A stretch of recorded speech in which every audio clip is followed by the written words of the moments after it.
Playing Nirvana. The Cobain 50. Nirvana. Kurt Cobain's top 50 albums. Nirvana. From listener-powered KEXP. This is the Cobain 50 from listener-powered KEXP. I'm Martin Douglas. And I'm Dusty Henry. This week we're diving into the album Millions of Dead Cops by MDC, which dropped in 1982.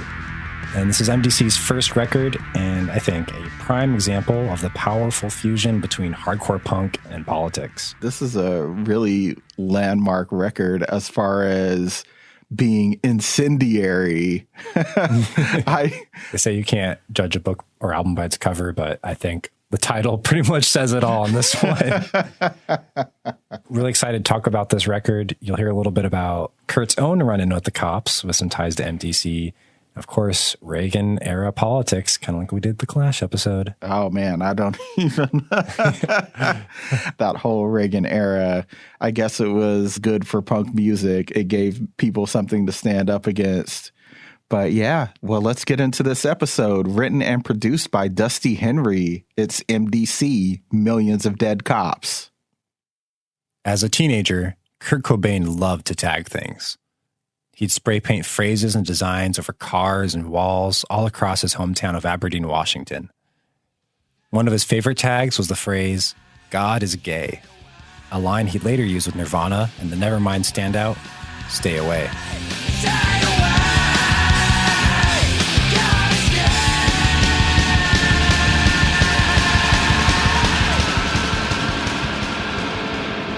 He wasn't alone either.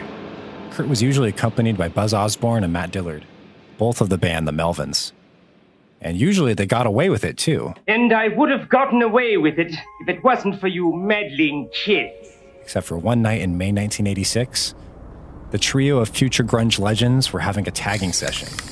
Kurt had just spray painted the words, "Ain't got no whatchamacallit," when they turned a corner and suddenly saw a squad of cop cars. The three split up and tried to make a run for it. Osborne recalls hearing screeching tires. They'd got Kurt.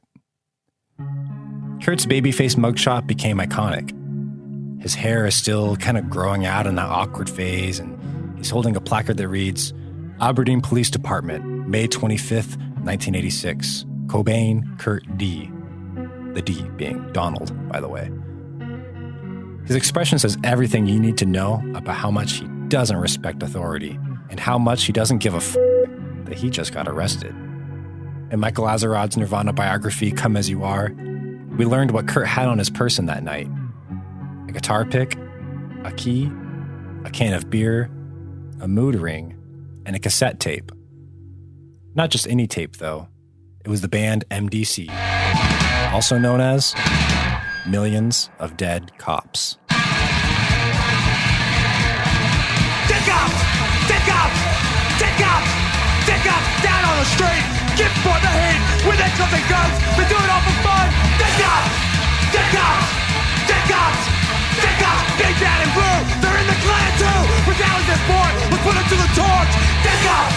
Dead cops! Dead cops! Dead cops! Getting picked up by the cops while carrying an MDC album might be peak Cobain. The whole situation feels emblematic of the person Kurt was becoming at just 19 years old.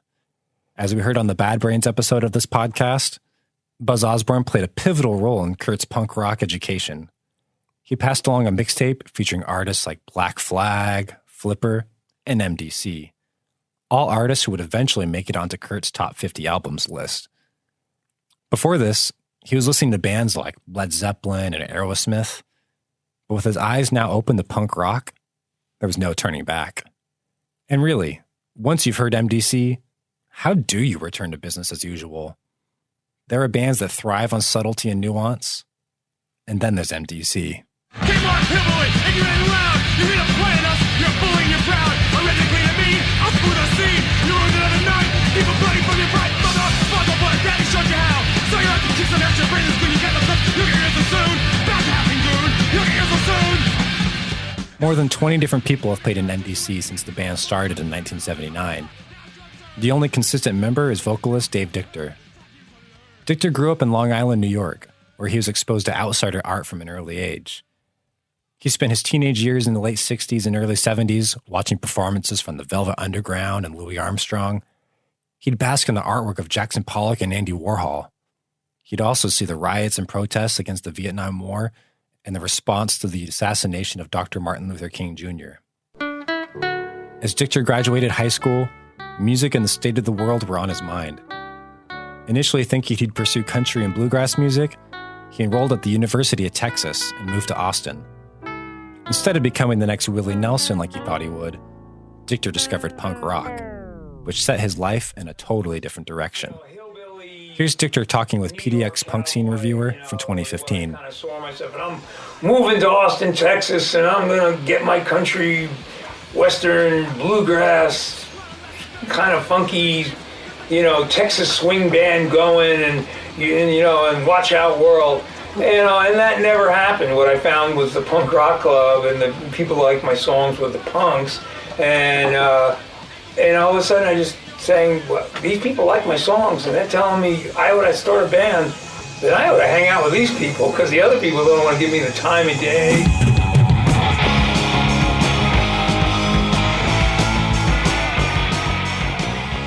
Dictor started listening to fundamental groups like the Ramones and the Dead Boys. I don't need anyone, don't need no mom and dad. A local club called Raoul's would host Free Music Mondays, where Dictor watched rickety punk bands fumble their way through covers of Wild Thing. And he was totally enamored. Dictor took punk's core ethos to heart, a devil-may-care attitude and speaking truth to power. In 1979, just as he was about to graduate college, the actor and perennial cowboy John Wayne passed away. Dictor recalled everyone around him crying and mourning the loss of the Duke. Dictor's response was a bit different.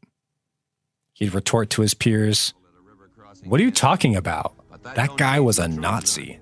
There's right and there's wrong. You gotta do one or the other. You do the one and you're living. You do the other and you may be walking around, but you're dead as a beaver hat. Now, to set the record straight, John Wayne wasn't an avowed Nazi. But Dictor was speaking up against the hero image that Wayne had cultivated, especially in his films where he'd often take the roles of a cowboy, shooting down and inflicting violence on Native Americans. And outside of his films, Wayne's far-right political perspectives were quoted in a Playboy magazine in 1971, saying, quote, "I believe in white supremacy until the blacks are educated to a point of responsibility." Wayne conveyed other racist sentiments and also used homophobic slurs in that same interview. Still, Dictor's college classmates didn't take kindly to the claim that John Wayne was a Nazi. In a 2003 interview with Rebel Noise, Dictor reflected on the moment on campus after Wayne's death, saying, "If just saying that can piss them off, then I want to piss off the whole country and the whole universe eventually." With the words still sizzling off his tongue, Dictor went home and turned them into a song. He took to the mic at Raoul's, shouted those infamous words, and suddenly, he was forming the Stains. John Wayne was a Nazi. He liked to play SS. He had a picture of Adolf the Boy, tucked in his cowboy vest. Well, it would string up your mama.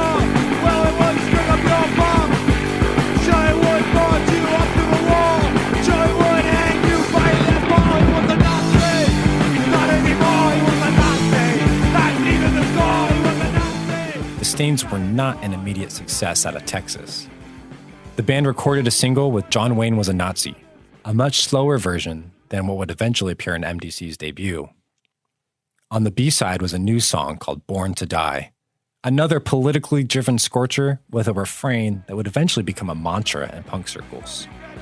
No war, no KKK, no fascist USA. No war, no KKK, no fascist USA.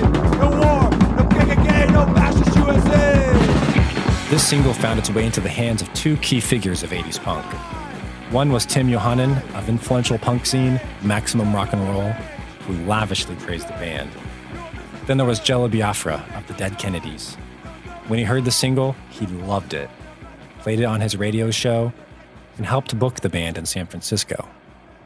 San Francisco, and more broadly California, would play a key role in not just MDC's career, but in the overall evolution of punk.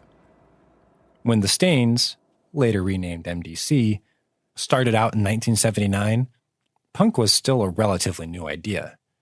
The Ramones had only released their first self-titled album 3 years prior in 1976.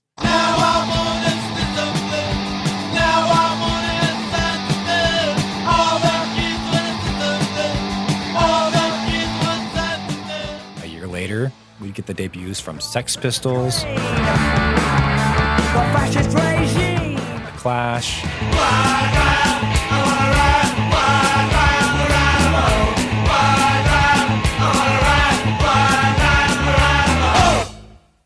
By design, punk music was never meant to stay the same.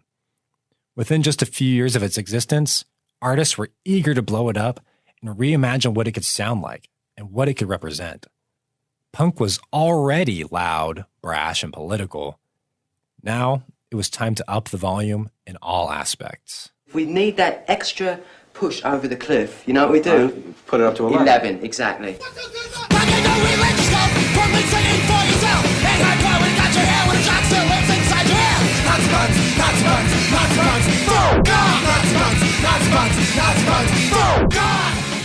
On the west coast of the United States, bands began to emerge like the Dead Kennedys and Black Flag, ushering in a new subgenre of punk, hardcore. I'm about to have a nervous breakdown. My head really hurts. If I don't find a way out of here, I'm gonna go berserkers. I'm crazy and I'm hurt. Hardcore was faster, tougher, uglier, more radical.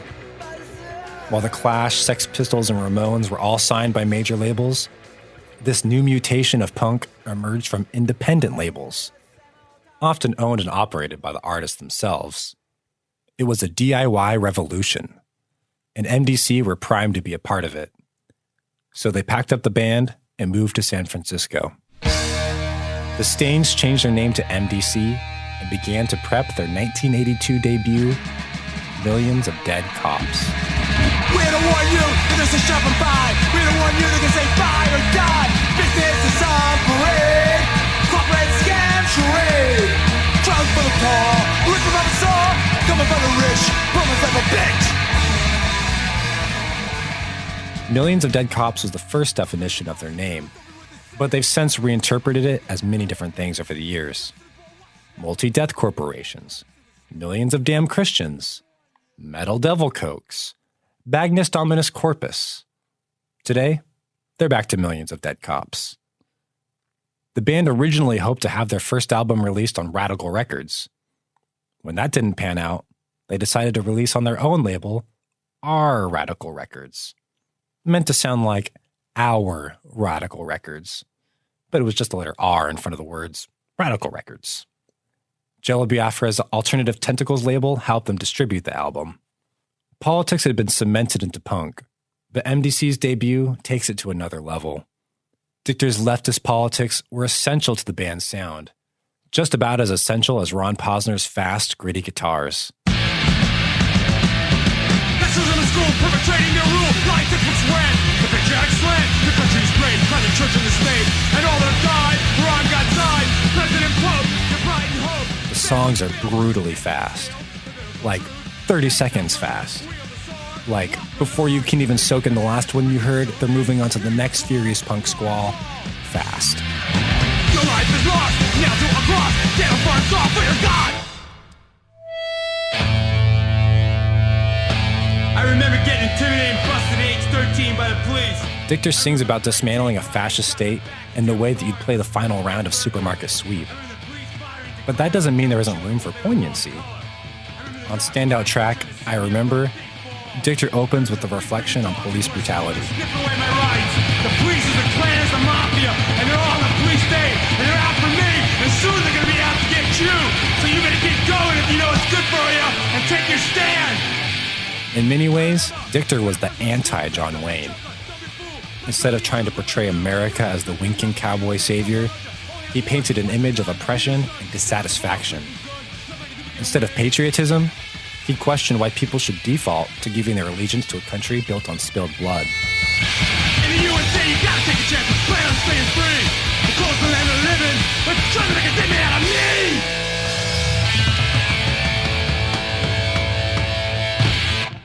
Dictor was also vegan. Keeping with the stone-cold ethics of the band, he couldn't help but incorporate factory farming in the album, not to mention world hunger. Ronald McDonald, chained from five, torture camp for cows, slaughter and starvation, a death corporation. You say you're Christian, but you're a fake. Multiple nationals on the take, starving children deserve a break today. Now, we should pause for a moment and talk about a stain on the album. On the second song, Dead Cops, America's So Straight, he tries to make a point about how cops target black and queer communities. He does so using the N-word. This wasn't uncommon for white punk bands in the 1980s, but it certainly doesn't validate it. The Dead Kennedys, Patti Smith, even a Beatle, John Lennon, used the N-word. While the clear intent is to speak against racists, co-opting and using the language as a white artist only further perpetuates that problem, even if they're singing as a caricature of a racist.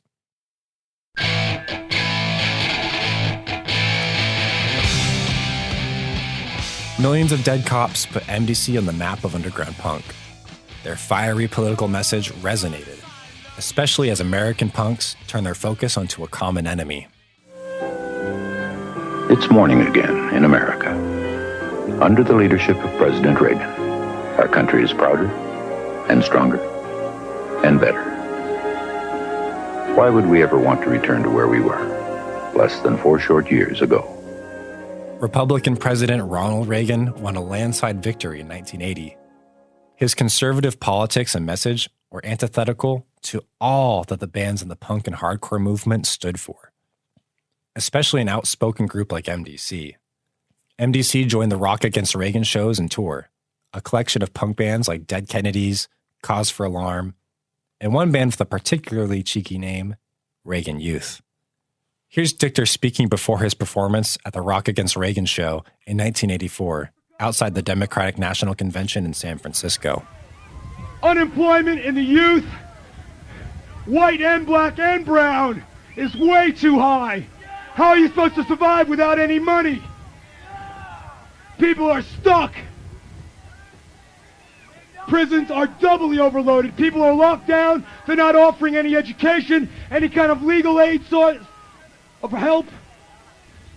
San Quentin is 20 miles away from here. It's not so pretty in that part of Marin County. American achievements.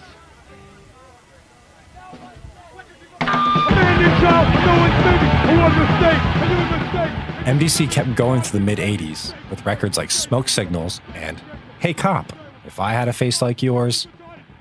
But the band split up in 1995, citing personal issues. MDC couldn't be kept down long, though. Dictor had moved to Portland, Oregon, and he revived MDC with a new lineup in 2000. To this day, he's continued the project, continually changing the lineup. The band has been especially active since 2016, after the election of President Donald Trump. On a quick turnaround, they put out a new record in 2017 called Mein Trumpf, albeit with a bit of a country twinge, harkening back to Dictor's musical roots. For you, it's illegal Mexicans. For Adolf, it was the Jews. Deny it's a tax loophole. You 1% abuse. Kings and queens go taxless, supported by the pawns. Still you claim migrants to blame. What the Trump is going on? The album also featured a reworking of their classic Born to Die, retooling the mantra to no Trump, no KKK, no fascist USA. No Trump, no KK, no fascist USA. No Trump, no KK, no fascist USA. No Trump, no KK, no fascist USA.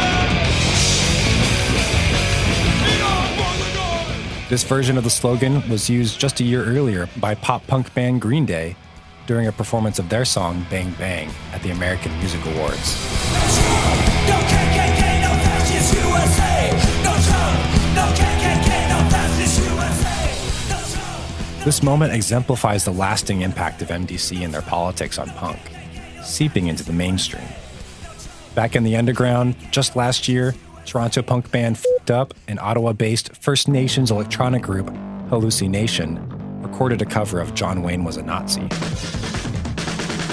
Wayne was a Nazi. He liked to play SS. Had a picture of Adolf the Boy tucked in his cowboy face. And of course, there was Kurt, the kid who scribbled the band's name in his journals and kept their cassette in his pocket when he was arrested. Like I talked about in our episode on The Clash, Nirvana's music wasn't always political in the way you'd hear MDC be political, but Nirvana maintained a Q attitude and a version of fascist patriarchal systems.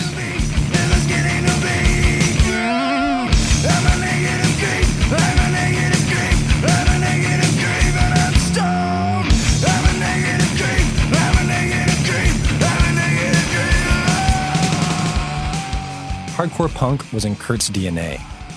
You feel the spirit of MDC in every dress he wore, every bigot he called out, and his willingness to write angry squalls against rapists and creeps. Kurt is just one name in a long litany of artists and activists inspired by MDC and other bands on the hardcore punk movement. The problems Dictor wrote about still persist. The conversations have changed slightly, but the story is largely the same. Punk still persists, and punk will continue to resist. The war, the king again, your back, USA! You know, forced to die, I'm forced to fry, the life in a cage, so my rage, I'm misunderstood, I do what I could, I made my try, I'm forced to die! You just heard Dusty Henry diving deep into the album Millions of Dead Cops by MDC. I feel like there's a lot to talk about. Yeah, there is. I mean, they leave it all out there. What was your experience with MDC before this? You know, I've got to admit, I am not like a huge hardcore guy. I think there are a few bands that I swear by. Bad Brains, as we discussed in the last episode. Big Minor Threat fan. There's a few of the SoCal punks like Black Flag I can dig. I didn't really dive deep past that initial layer. I think I have mostly been of the mindset that if you listen to 5 or 6 hardcore punk bands, you've heard them all. That's the famous knock on hardcore music. But I did listen to this album and I thought it was really cool. I mean, there's a lot of stuff that kind of took me aback. I feel as though there's a decent amount of things that are done for shock value on this. But I also feel as though this is really powerful stuff. I mean, you know, like not like power emotionally, but like power like getting hit in the face. Yeah. It was a really, really interesting record to dive into for the very first time. Yeah, shock value, I think is, I'm glad you named that because I think sometimes people with records that are more or less classics at this point, you don't want to like, maybe that feels like a diss, but I think it's pretty true. And I think Dave Dictor basically wanted to shock people. I mean, you say John Wayne was a Nazi, you're going to get a reaction and like there's some fuel in that, you know? Yeah, yeah. That's going a step further from Public Enemy, who we'll cover in the next episode, when they said John Wayne was a racist, which is, you know, the sentiment that I grew up with as a young hip hop fan. But yeah, like John Wayne is a Nazi, that's like taking it to way past the end zone. Saying that on a Texas campus is pretty bold. Yeah. I mean, that was one thing when I first got into like punk scenes was how like outspoken and how direct and how blatant things could be. I remember like going to like my first underground shows when I was a teenager and like seeing like people with anti-flag logos or like someone had like a cross with a big X through it on their tattooed on their leg and stuff. And like, that was pretty like, you know, I grew up in like a good Christian household. So that was a little like, wow, this is a lot. And it almost feels rudimentary in a way, the way like MDC or bands of that era talk about things is it's so just blunt and basic and like government bad, you know? Yeah. But like, sometimes you just got to name it and say it. And I think there wasn't a ton of that. Certainly lots of great protest music before, but this is just so like in your face and direct about it. Yeah. And I think we take that for granted now because of the advent of social media. It's regular to speak out on injustice, this is the early 1980s, a time when nobody was doing this. The only places you could find people who are discussing police brutality or discussing the police state of the United States of America is through music, is through these radical countercultural groups. That's the interesting thing about music in general, is that it's a document of the time. The document lives on even when the times don't. So it's really fascinating to think about how shocking this must have been when this album was put out in 1981. Yeah, I mean, and it's all right there at the title. I mean, they're talking about like police brutality, you know, like fascism, and as much as it's of the times, like it's disappointing to think how relevant the topics on this record are. Like that's still the conversation. That's still what we're living in, and the songs are timeless in that way. I don't think everything about these songs are timeless, certainly. And maybe we get into that. I mean, there's the language Dave uses on the record, you know, he does use, you know, homophobic slurs.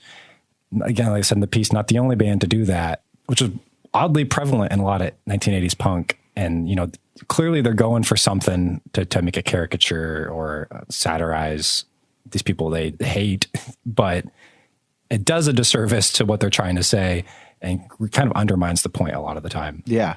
And I think as far as the times changing, we have learned to make good satire without having to use that language, without having to use oppressive or offensive language in order to highlight something being oppressive and offensive. Absolutely. I mean, there's things like, you know, even Kurt would say, or you'll go through his diaries or his journals, and, you know, not everything holds up there either. And like we talked about in the Bad Brains episode, you have to leave room for growth, but it does make this album a hard listen when you're getting kind of into it, getting kind of pumped up, and then they drop a word and you're like, ah. Yeah, definitely. Do you hear MDC in Nirvana's music? Do you feel any significant parallels there? Yeah, I mean, musically, I do feel they are a bit different, but their songs like, you know, Tourette's on In Utero or some other heavier stuff where I definitely can hear a lot more of the hardcore punk influence. I think it's a lot of attitude that I get from it. You know, the fact that Kurt had this record in his pocket when he got arrested is just like too perfect. But I do feel like, yeah, Kurt's like anti-authoritarian, just the way he sings and yells, and you feel that. I think it's like Dave Dictor. He was singing with his whole chest and it wasn't holding anything back. Yeah. Going back to Michael Azerrad's Come As You Are, he writes about an early Kurt song. I'm talking from like Kurt's childhood, where Kurt made up a song called Corn on the Cops.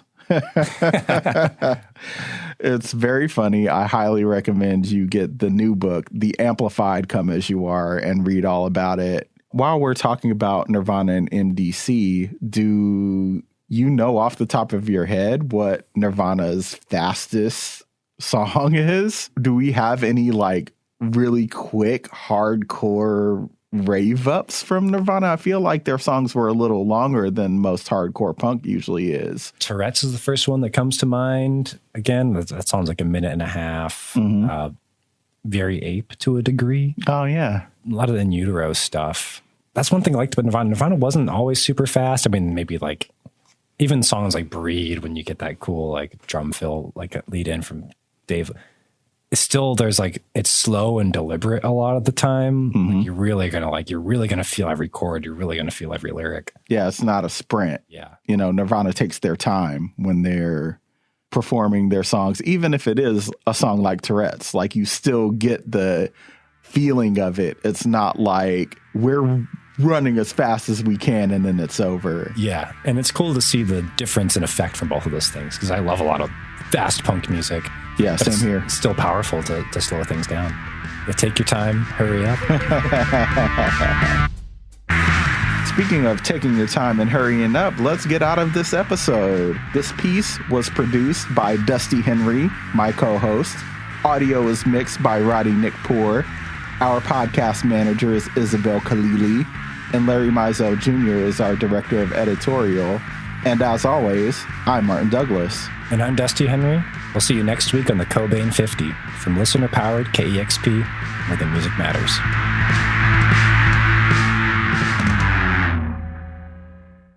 Millions of dead cops.